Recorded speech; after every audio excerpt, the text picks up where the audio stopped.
Hi there. I'm Claire Edwards at the Claire Edwards Law Firm here in Lafayette, Louisiana. Let's talk family law. Today, I want to talk about the community property life. Like, we know we live in a community property state. Hardly any of us have prenups. What does that mean? How does that impact us? And what may or may not happen in the issue of divorce? If there is no divorce, what should we be doing? If there is a divorce, what should we be doing? And are these just good financial skills? So without further ado, I'm going to go ahead and share my screen because I made a little PowerPoint to go with this topic, and I would love to talk you through all of it. So let's get this thing in PowerPoint mode. F5 didn't want to work for me. F5 still doesn't want to work for me. There we go. Live your community property life. How to be married in Louisiana. Community property in marriage. In Louisiana, unless you have a prenuptial agreement, all of your income is considered community property. So if I make $3,000 a month, 1,500 of that is my husband's, 1,500 is mine. If my husband makes $5,000 a month, 2,500 of that is his, 2,500 of that is mine. Is it going to get split up into separate bank accounts automatically? No. Is it going to get sloshed around into some kind of a joint account? Maybe. Is it going to get split into separate accounts? Maybe. It depends on how we set it up. We have the autonomy here. Additionally, the fruits, meaning the interest or dividends on investments you had before marriage, and obviously on any principal that's deposited during the marriage, are community property. And I say obviously, and I probably need to remove that because it's a little mean. Principal deposited during the marriage can include your regular payments on your mortgage, your regular payments to your IRA, your regular payments to your HSA. That is money that you have made that is community property, or that your spouse has made that is community property, that is going to get deposited. That becomes community property. Your house is probably community. Your retirement is probably community. Why is it important to consider this while you're married? Because there's a couple of things that just good planning helps with. One of those is going to be a car or a truck or a DMV issue. Don't want to have to drag your spouse with you to the DMV. We'll go into more detail soon. Retirement. When it comes time for retirement, whether you are the plan owner or the plan beneficiary can make some big differences. And when I say retirement, I also kind of mean if you pass away first or if your spouse passes away first. So there are some real estate planning implications going on here. And then finally, the mortgage. What is the biggest asset most couples in Louisiana own? Their house.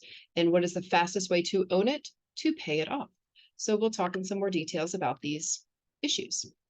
First things first, should you share accounts? I came across this issue by reading a random article about sharing accounts. And the key here is a great way to avoid divorce is, in fact, to pool your finances together by choice. So much is just better when you affirmatively choose it. Finances is one of those things. On the note of affirmatively choosing things, communication. It is ideal to have regular communication with your spouse. Are we using our money the way that we want to? Although the code articles that thrust upon us community property don't have any details about communication, practically speaking, how is it possible to know how much your spouse is bringing in or spending, or for you to even pay attention to how much you're bringing in or spending without slowing down enough and communicating enough with your spouse and having that personal time with yourself to identify, I am using my money the way I want to use my money. So essentially, the Louisiana legislature pulls a married couple's money together without giving them that choice. That's called the community property regime. So if that's how you're handling your finances now, cool. You are clearly within the way the legislature contemplated it. If it is frustrating to handle your finances that way, that's okay too. We have these real cool things now called therapists and counselors and Excel and Quicken and QuickBooks.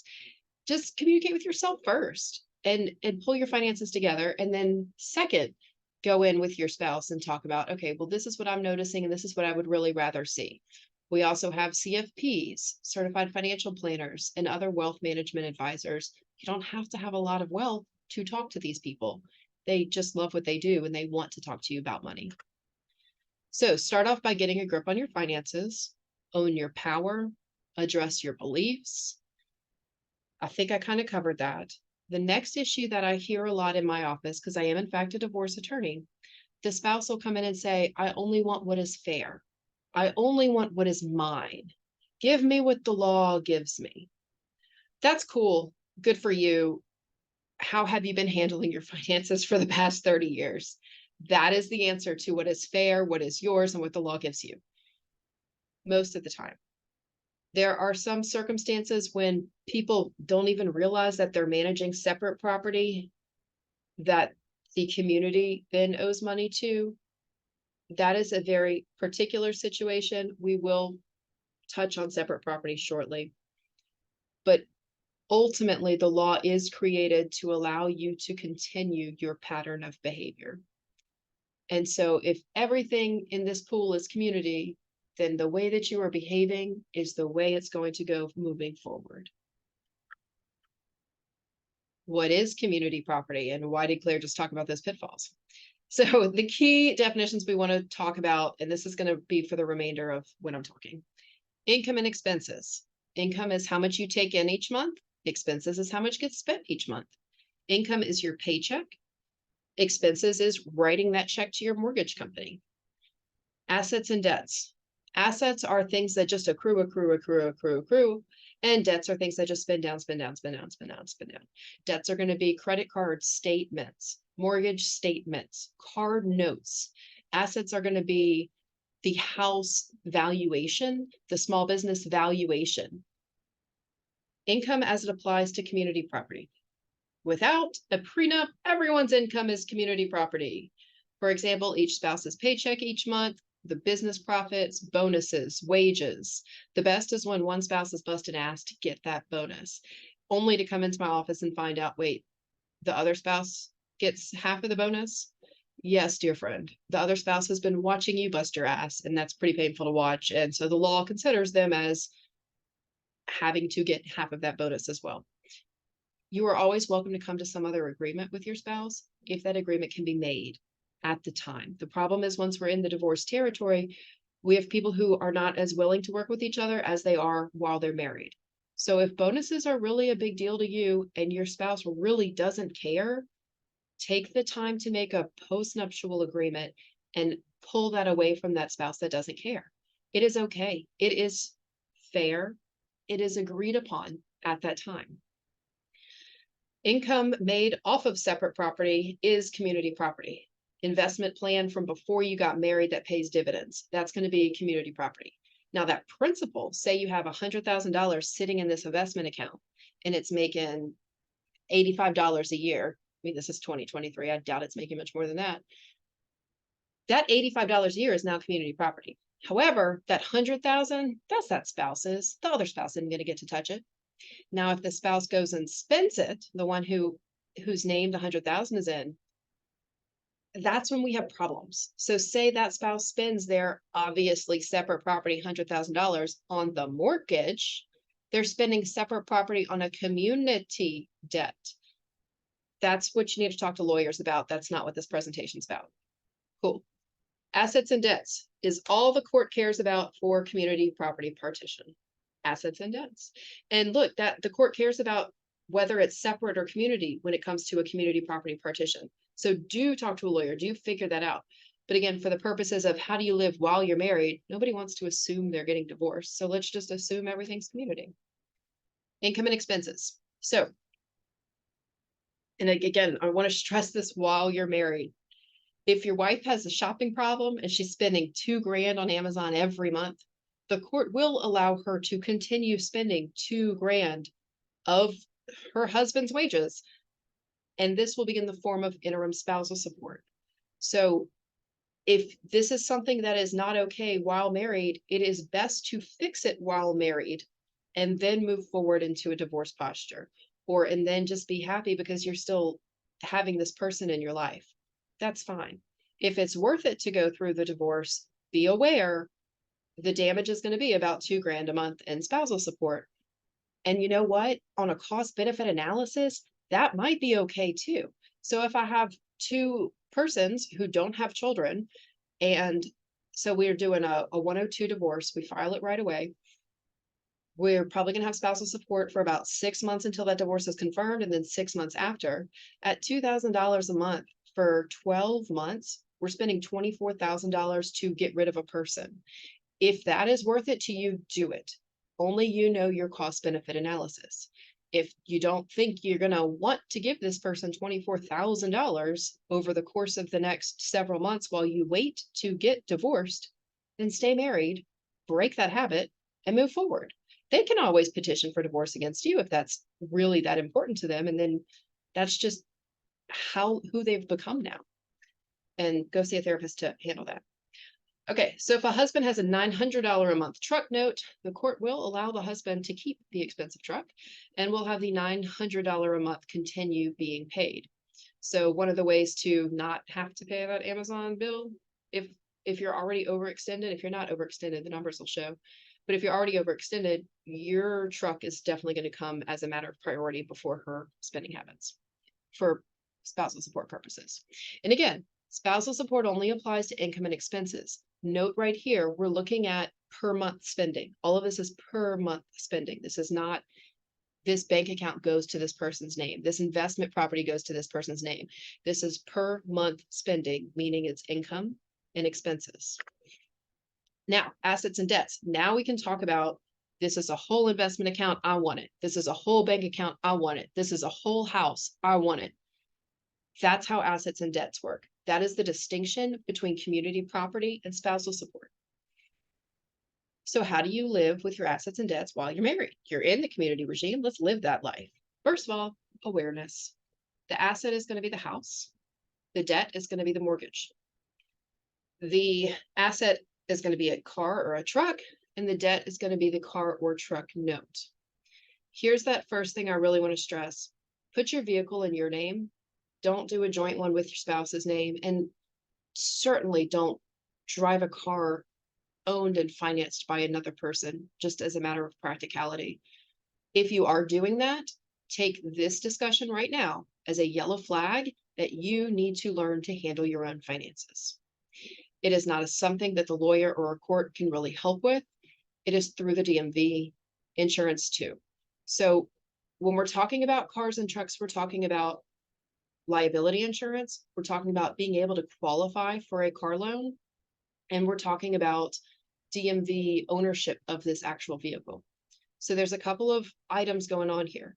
If the vehicle is not in your name, let's talk about all the ways that it could be structured otherwise, and why do you want it in your name? First of all, I'm not here to talk about mommy daddy issues. So if it's in your mom and dad's name, cool, move on. If it's in your name and your spouse's name, you're probably going to both need to go to the DMV for everything, whether it is changing a license plate or changing the inspection sticker. I mean, obviously inspection sticker isn't DMV, but license plate. And then the insurance. If there is lapsed insurance, that's a big expensive ticket. Lapsed insurance is really, really bad. So just be sure it's in one person's name so that one person has all of that responsibility for it. But be sure that one person is the person who's driving the vehicle. Why is that? Even if you're married, you want that primary driver to be the one who carries the insurance. You want that primary driver to be the one who's responsible for being sure that it's all up to date with the DMV. This is just basic adulting. And like I said before, I really think it's a yellow flag to try to handle your own finances if your vehicle is not in your own name. And I understand that there's a lot of people who are very happy to not work, and that is really cool. But again, to get the car in their own name is, if you're not working and your husband's making a ton of money, fine, buy a car outright. Why do you have to have a note? Just be sure that once you buy it outright, it's in your name and that you're carrying the insurance on it. He can float you that money too. See, that's why that's a yellow flag, because there's so many ways to have a vehicle in your name. It doesn't just involve having a car note or a truck note. It can definitely involve, if your spouse really makes that much money that you don't have to work, buy it cash. And I'm going to leave it there. Retirement. So again, the focus here is while we're married, what are our best practices? Keep in mind, be aware, that companies tend to force people to do retirement with their income. I like my language there, to do retirement with your income. Teachers are going to have TRSL, state workers have lasers, oil companies have 401ks. All of these are very major retirement plans where only one person is the plan owner and the other person is the beneficiary upon the death of that main person. Because retirements are such assets, and let me not jump ahead. The retirement account is made of income from the payor spouse's paycheck each month. That means this is an asset because it is using income that is community income, and now it is going to be a community asset. This income turns into the asset called the retirement account over time. It just accrues over time. The ups and downs of the stock market are also income from the investments. So how do you value income with your spouse? This is in question form to say, if you have a spouse who is with TRSL, lasers, or a 401k program, they are the only one allowed to put money into that program. You're not.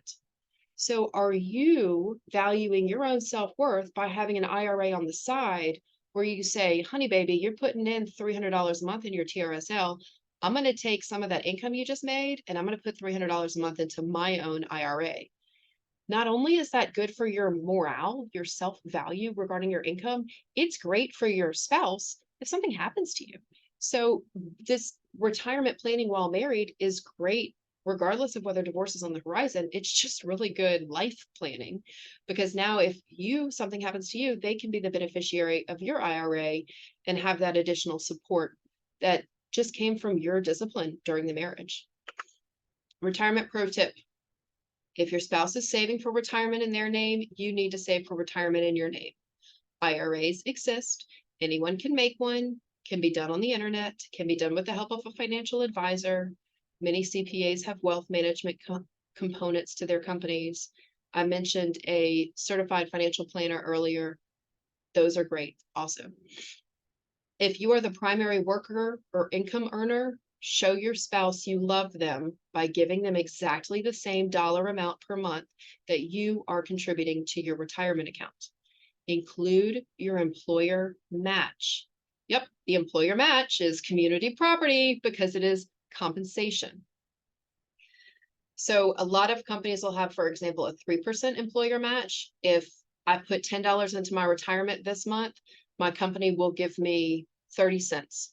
So now I have $10.30 into my retirement.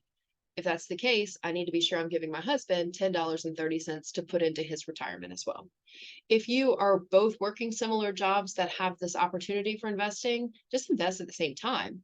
This is a key issue for when one spouse has access to a certain type of retirement and the other spouse has no retirement. But even if it's just about that access to that certain type, that's fine. But be as equitable as possible. It is a great morale booster among the spouses. And also, if something goes wrong, it makes things much cleaner at the end of the day. So stop, evaluate, and consider. Let's even slow down right here. So we have an example. $500 to the husband, $500 to the wife. And now if we're budgeting through our family budget, we have $1,000 a month for retirement. Note, if there's a child support issue, retirement's not going to be taken into account. That's why we're not talking about child support or child custody in this talk. We're just talking about community property. We're just talking about income and expenses. If you cannot take care of yourself during the marriage, that is a yellow flag that things are about to get worse. So this is here to say, much like if you're that spouse who's not driving your own car, if you're that spouse who doesn't have your own retirement, fix it.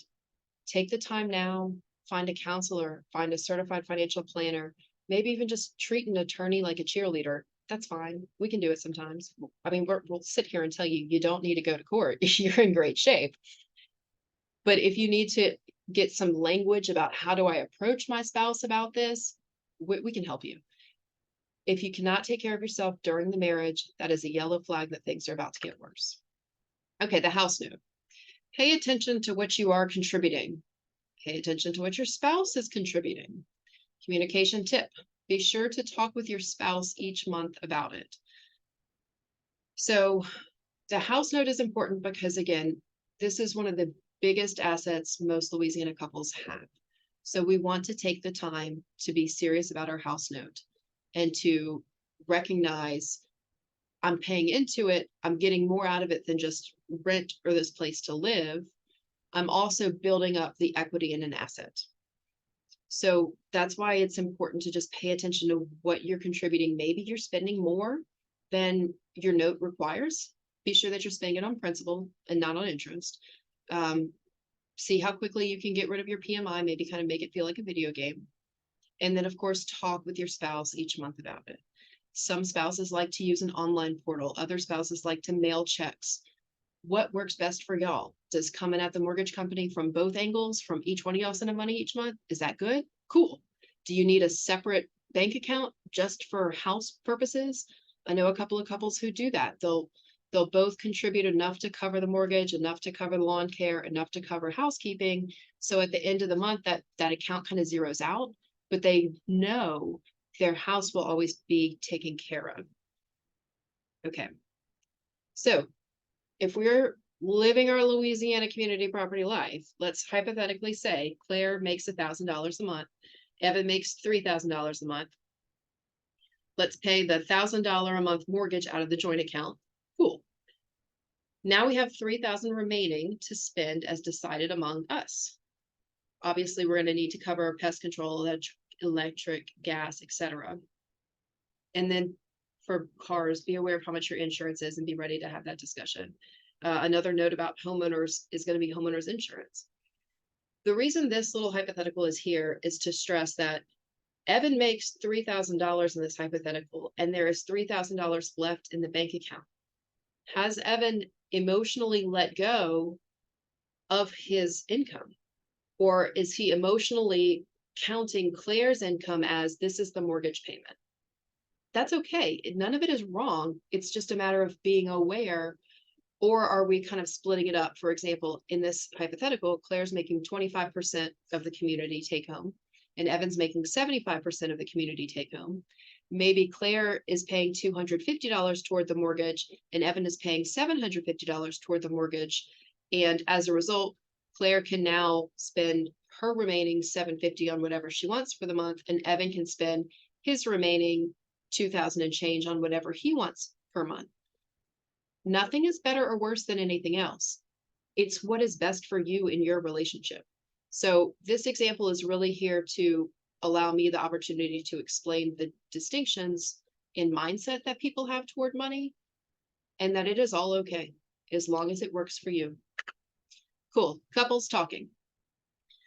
I wrote that the legislature is tied to the utopia that couples talk with one another for community property. I really don't think they are. I really don't think they care. But, oh, there we go. Or they're lost in patriarchy, and I'm begging husbands to sit down and talk and encouraging wives to earn their worth as the other half. Cool. So that's what I'm trying to say here is I really think the legislature is just lost in patriarchy. Laws have not been changed since they came over from Europe back in the 1800s. And so I really am begging husbands who really do have this advantage to sit down and talk and encourage wives to earn their worth as the other half. And by earn their worth, I'm not saying you have to go out and make money. It's going to be devastating to not make as much as your husband anyway. So just go out and be informed about what income and what assets y'all have between the two of you, and make sure it is aligned with how y'all believe in yourselves and how you handle your relationship. Also be really aware of separate property. So separate property, again, is not something I want to go into right here. I do want to take a second to go back into spousal support. Spousal support is focusing on income and expenses and not on assets and debts. So if one spouse traditionally pays health insurance for the couple, spousal support is going to mandate that they continue to do it. And HSAs, just communicate with your spouses. So this is my conclusion slide. Start with these. Start with the car and the note in the driver's name. If you were driving a vehicle, please have it registered just to you. Make it match your driver's license, and your car note. Make it match your driver's license. house expenses, retirement funding, and of course, talk together. So income and expenses versus assets and debts are key ways to think about things. If you have lots of debt, a family law attorney cannot fix that for you. At the end of the day, the federal law creditors have better protection. So if you're owing on tax money, pay it off, file back bankruptcy while you're married. If you're paying on credit card debt, pay it off or file bankruptcy while you're married. A state family law just can't help you with that. Income turns into community property. If you don't want this, make a prenuptial or postnuptial agreement. Back to what I was saying about that extra money, whether it's for a truck note or whatever it's for. There was something specific I suggested. Oh, bonuses. A lot of people get attached to their bonuses. Income turns into community property. Bonuses are income. If you don't want this, make a prenup or a postnup agreement. And then assets and debts are all that matter for community property. And I probably should have written for a community property partition, because that's going to also include separate property and reimbursements. And I guess technically reimbursements are income and expenses, but because they accrue over time, it doesn't make sense to say it like that. Just be really aware that income turns into community property. And I'm going to reiterate my little circle on the right. Car and note should be in the driver's name for insurance purposes and for just general adulting purposes. If your husband makes too much money and you don't have to work, therefore you don't qualify for a note, have him pay for your car outright. There's just no workaround I can see that makes sense there. House expenses, be aware of how they're spent, communicate about how they're spent, and retirement funding. You are planning just as much for your spouse as you are planning for yourself when you make sure that both spouses save the exact amount into retirement funding. And then obviously talk together, take time. Y'all are awesome and you can do this. And whether you get divorced or not, it doesn't matter. You're doing great for what you are. I'm Claire Edwards, and I am a family attorney in Lafayette, Louisiana, and I'm so thankful that I got to share some tips about how to live a community property life in Louisiana. And I hope you got some good takeaways.